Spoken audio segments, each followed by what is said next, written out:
Hello everyone, welcome to my YouTube channel English literature zone. आज की video में हम लोग पैराडाइज लॉस्ट, जो कि जॉन मिल्टन की one of the famous poem है, उसके बारे में पढ़ेंगे। तो चलिए वीडियो शुरू करते हैं। वीडियो अगर आपके सिलेबस का है, वीडियो के थ्रू आपका हेल्प होता है, तो प्लीज़ आप लोग वीडियो को लाइक कीजिएगा, चैनल को सब्सक्राइब कीजिएगा और कमेंट करके बताइएगा वीडियो आपको कैसा लगा। तो पहले Paradise Lost is an epic poem written by the English poet John Milton. तो पैराडाइज लॉस्ट एक एपिक पोएम है, काफ़ी प्रसिद्ध है जो कि लिखा गया है किसके, जॉन मिल्टन के द्वारा, एंड फर्स्ट पब्लिश्ड इन 1667। और इसको पहली बार जो पब्लिश किया गया था वो 1667 में किया गया था। The book Paradise Lost is considered by many scholars.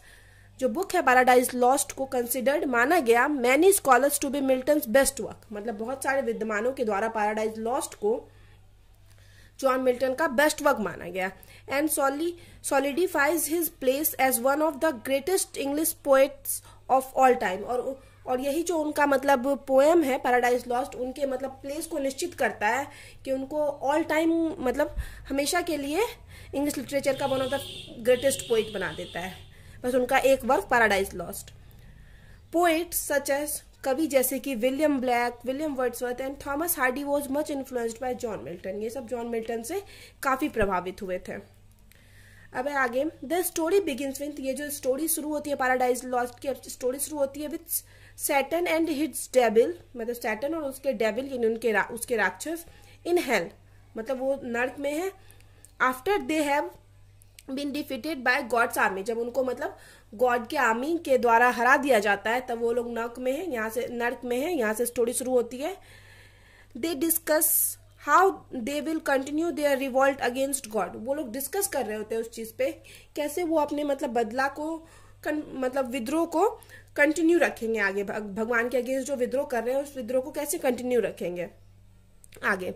बेल्जेबब A devil of hell, बेल्जेबब एक राक्षस है जो हेल का, वो सजेस्ट करता है डैम उनको कि करप्ट गॉड्स न्यू क्रिएशन, कि भगवान की जो न्यू क्रिएशन है, नई रचना है, उसको करप्ट कर दो। क्या है? अर्थ, मतलब अर्थ को करप्ट कर दो। एंड सैटन एग्रीज, और सैटन जो है वो भी डेविल ही है, राक्षस ही है, तो वो एग्री हो जाता है, मान जाता है। एज ही लिव्स हेल, जैसे ही वो हेल से जाने लगता है, हेल को छोड़ के, ही मीट्स हिज चिल्ड्रन, तो वो अपने बच्चों से मिलता है जिनका नाम है सिन और डेथ। उनके दो बच्चे हैं, उसके दो बच्चे हैं, सिन और डेथ जिसका नाम है। Who follow him and build a bridge from hell to earth, जो कि उसको फॉलो करते हैं और वही दोनों क्या करते हैं, एक ब्रिज का निर्माण करते हैं, अर्थ से लेके हेल तक का एक ब्रिज भी बनाते हैं, एक पुल। Satan comes to the garden of Eden, अब सैटन जो है धरती पे आता है, तो वो सबसे पहले गार्डन ऑफ ईडन में आता है जो धरती पे है।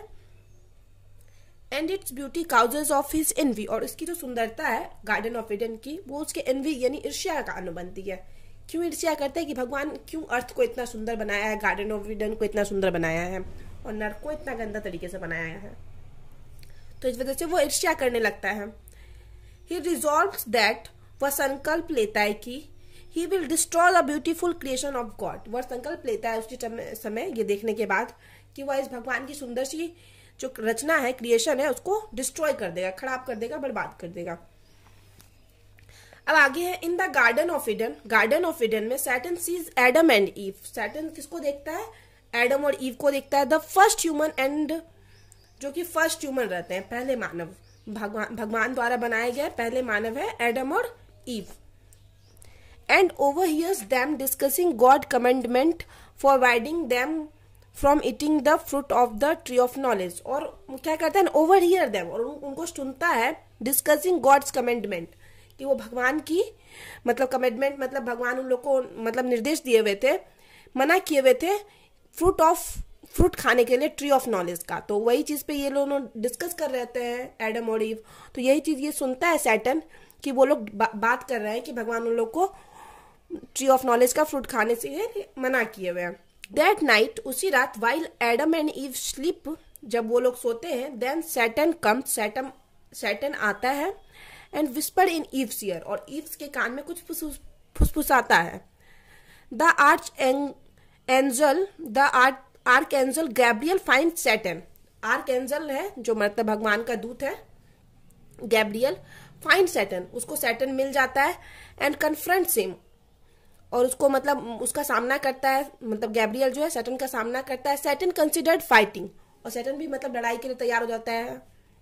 बट लेकिन देन सडन, तभी अचानक से ही फ्लीज, मतलब सैटर्न क्या करता है, अचानक से भाग जाता है। पहले तो वो लड़ाई के लिए तैयार होता है और फिर अचानक से भाग जाता है।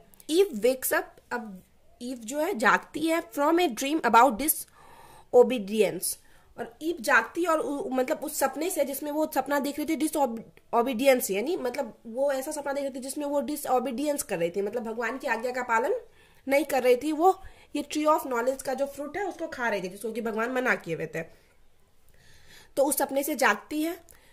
God sends the angel Raphael to warn Adam और ईव, अब गॉड भगवान जो है एंजल रफेल को सेंड करते हैं एडम और ईव के पास, उन लोग को वार्न करने के लिए अबाउट सैटर्न, सैटर्न को लेके उन लोग को वार्न करने के लिए भेजते हैं भगवान रफेल को। Raphael eats with Adam and Eve, Raphael अब जो आता है पहले तो खाना खाता है एडम और ईव के साथ। Then describe Saturn's war in heaven, उसके बाद सैटर्न के वॉर के बारे में डिस्क्राइब करता है कि कैसे वो हेवन में मतलब युद्ध किया हुआ था Satan. Raphael warns Adam about Satan attempts, Raphael जो है ना मतलब एडम को वार्न करता है सैटर्न के अटेम्प्ट्स को लेके टू करप्ट हिम, कि वो आएगा और पक्का तुम लोगों को करप्ट करेगा। इस चीज को लेके राफेल जो है एडम को वार्न करता है, चेतावनी देता है। Raphael also tells the story of creation, Raphael उन लोगों को क्रिएशन मतलब ये जो रचना हुई थी पृथ्वी की उस क्रिएशन की स्टोरी भी बताता है। द सन क्रिएटेड लाइट, बताता है कि कैसे सन लाइट क्रिएट किया। Then the stars and planets, फिर स्टार और प्लैनेट को क्रिएट बनाया गया। एंड देन उसके बाद प्लांट्स को, एनिमल्स को एंड ह्यूमंस को बनाया गया। तो यही रचना वाली स्टोरी सुना रहा था राफेल एडम को। Adam ask Raphael more about the cosmos, अब राफेल एडम क्या करता है ना, राफेल से और पूछता है कॉस्मोस यानी ब्रह्मांड के बारे में।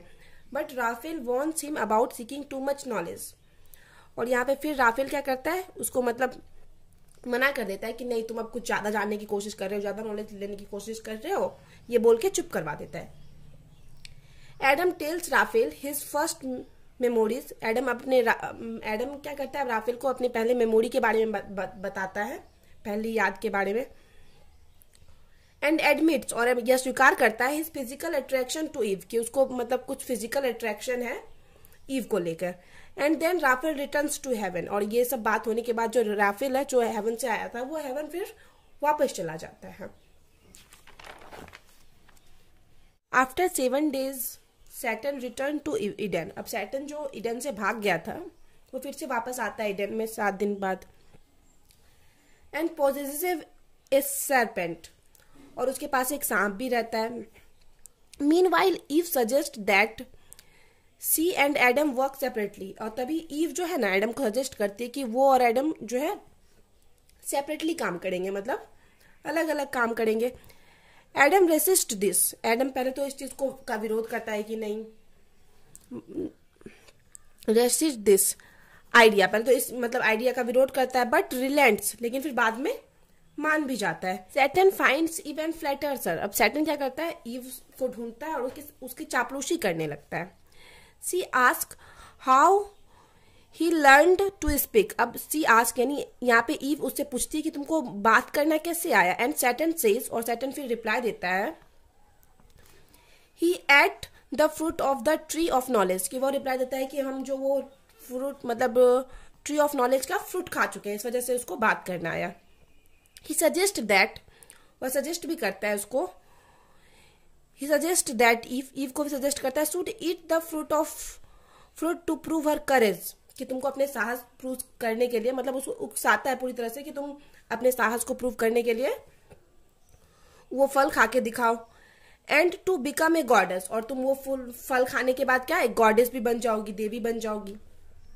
एंड ईव हेजिटेट, पहले तो ईव हेजिटेट करती है, मना करती है, बट देन इट्स, लेकिन बाद में फिर खा लेती है। सी ऑफर सम टू एडम, और वो थोड़ा सा कुछ एडम को भी ऑफर करती है खाने के लिए। Who realize Eve has fallen, वो जो कि रियलाइज करता है कि ईव गिर रही है। But he ate the fruit so they want be separated, लेकिन फिर भी देख रहा है एडम की ईव गिर रही है, लेकिन फिर भी एडम वो फल खा लेता है ताकि वो दोनों को सेपरेट ना होना पड़े, अलग ना होना पड़े। The two experience lust for the first time, और पहली बार दोनों लस्ट का एक्सपीरियंस करते हैं। एंड हैव सेक्स, और पहली बार दोनों के बीच में सेक्स होता है, दोनों फिजिकली एक दूसरे के क्लोज आते हैं। God sends the sons to punish the couple, God अब अपने बेटे को भेजते हैं दोनों कपल को पनिश करने के लिए। The son punishes the serpent to slither on the ground, God पहले तो मतलब सन जो है भगवान का, वो पहले पनिश करता है सांप को कि तुमको अब मतलब लुढ़कना पड़ेगा, हमेशा सड़कना पड़ेगा ऐसे धरती पे ही।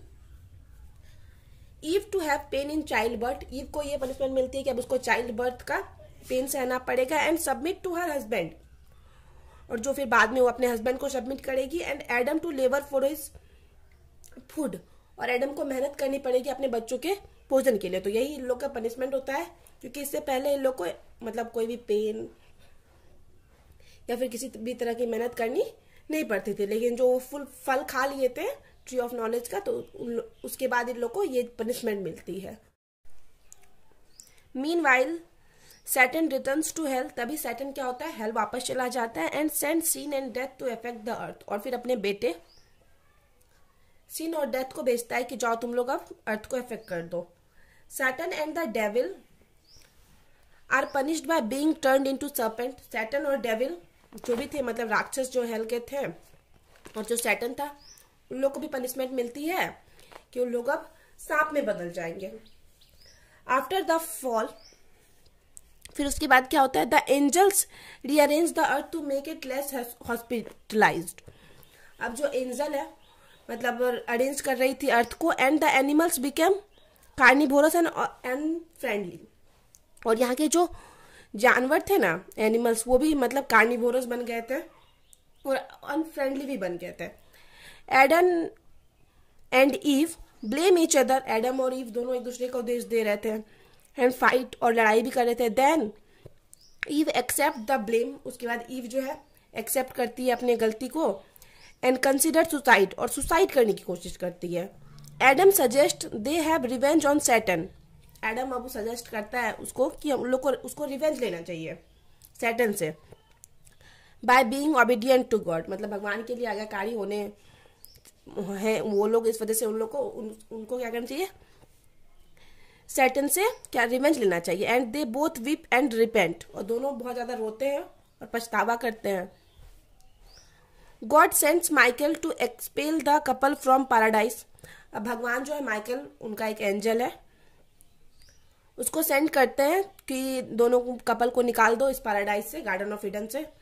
बिफोर डूइंग सो, ऐसा करने से पहले Michael takes Adam to a hill, Michael क्या करता है, एडम को एक हिल पे ले जाता है पहाड़ पे। And shows him a vision of future, और उसको एक फ्यूचर का एक विजन दिखाता है, मतलब झलक दिखाता है। इंक्लूडिंग हिज चिल्ड्रंस, जिसमें वह उनको उनके बच्चों को भी दिखाता है। चिल्ड्रंस क्राइम्स, उनके बच्चों के पाप को दिखाता है। एंड फ्लड, उसके बाद बाढ़ को दिखाता है। When God kills all human, उसके बाद ये भी दिखाता है कि कैसे भगवान सारे ह्यूमंस को मार देंगे एक्सेप्ट नुहाज फैमिली, एंड और मतलब सिर्फ नुहा की फैमिली को छोड़कर। And ending with the birth of Jesus who will be saviour of the man, और ये सब कब खत्म होगा, जीसस के बर्थ से, जो कि मतलब who will be the saviour of man, जो कि इस पे धरती पे मतलब रक्षक बन के आएंगे आदमियों के लिए। ये सब तभी खत्म होगा जीसस के बर्थ के बाद। Adam is comforted and then he and Eve tearfully live, उसके बाद एडम थोड़ा ठीक फील करता है, कंफर्टेड फील करता है। एंड उसके बाद ही मतलब एडम और ईव दोनों रोते हुए गार्डन ऑफ ईडन को छोड़ के चले जाते। वीडियो खत्म होता है। वीडियो अगर आपके सिलेबस का है, वीडियो के थ्रू आपका हेल्प होता है, तो प्लीज आप लोग वीडियो को लाइक कीजिएगा, चैनल को सब्सक्राइब कीजिएगा और कमेंट करके बताइएगा वीडियो आपको कैसा लगा। तो मिलते हैं नेक्स्ट वीडियो में नेक्स्ट टॉपिक के साथ।